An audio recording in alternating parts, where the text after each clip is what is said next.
Hi, I'm Rob and I've been asked to record a video as part of a challenge, and the topic of the video is personal branding. So what is personal branding? Well, if you think of branding in general, the big companies out there like Apple, for example, they would there'd be a big build up to the next iPhone launch, the next iPad, whatever a new product is they're bringing out, and their audience know the Apple brand. Well, everyone knows the Apple brand, but their audience are people who are desperate to get their hands on the latest iPhone or the latest iPad or whatever it is that they're bringing out. They will queue for hours before the stores even open just to get their hands on that next device. And with branding, when it comes down to an individual, a personal branding, that's down to, I saw somebody online the other day. They were wearing a yellow t-shirt, they had a yellow stripe on their glasses because yellow was part of their branding. I haven't gone down that road myself because I'm not an expert. I'm quite new to all of this, so I'm just wearing a blue t-shirt, but the way that I speak hopefully is very similar to the comments I make on Facebook, any tweets that I put out. I try to put them across in a light-hearted and humorous way, so that it's not just blah blah blah, here's my stuff, blah blah blah, buy this, blah blah blah. So I try and do it in a light-hearted and humorous way. I don't have a huge following, I don't have a huge audience, but my intention is to build an audience, and part of building an audience is having credibility. Credibility is important. I saw something else online, somebody saying credibility is similar to virginity. If you've lost it, it's gone. However, whilst I accept that, I also think that credibility it depends on the situation, depends how you handle the situation. For example, recently there was an issue again online. There was a program that was being promoted, and some people had just disappeared. There was no contact, no forthcoming information, whereas other people in the same situation had responded to all the negativity that was out there, saying, okay, I'm sorry if you've joined this program under me. This is what I'm going to do to help.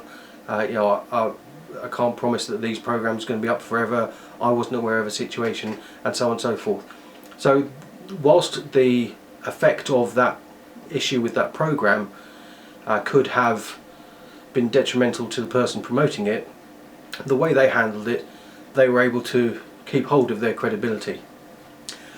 So why should people follow you? So that's part of the credibility. But why would people want to follow me? I would hope that in the future, the more and more content that I put out, that they will find it of value. Find it of interest, hopefully find it light-hearted. I don't take myself too seriously, but I know there are people out there who do not take me seriously, but take themselves seriously. So I'm waffling, I do apologise. The next element of your personal branding is consistency. So as I'm speaking now, hopefully my tone and the way I'm saying it and my body language is my particular style, and as I've said earlier, the way I write posts on Facebook or wherever I'm posting things online would have a particular style to them, light-hearted, humorous, but you could tell sometimes just by looking at what has been written, the way it's been written, that you could tell who it is that's done that. Obviously in most cases you'll have a photo or something, or their name next to whatever they've written anyway, but if you're talking about the big boys, branding on billboards and things like that, you can tell sometimes without even looking at the logo which company is advertising there. The same applies to consistency for the style of images that you deliver. If the particular background or lighting or the font that you use or the colours that are used, people will then be able to say quite quickly, oh, that's so and so, or that's such and such company. But obviously we're talking about personal branding, so how people are going to recognise you straight away. If you're trying to build a target audience, like I am, you would like possibly to work with somebody else who's already got a larger audience, to do a project with them, maybe to record a video with them, maybe to do some stuff online with them, so that their audience gets to see you as well.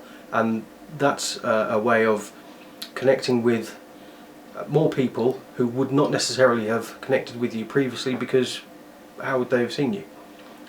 Once you've started working with other people, or even just commenting on some of the posts or tweets or whatever that that you're dealing with, then people will start to go, oh, that's so and so. He's a joke, isn't he?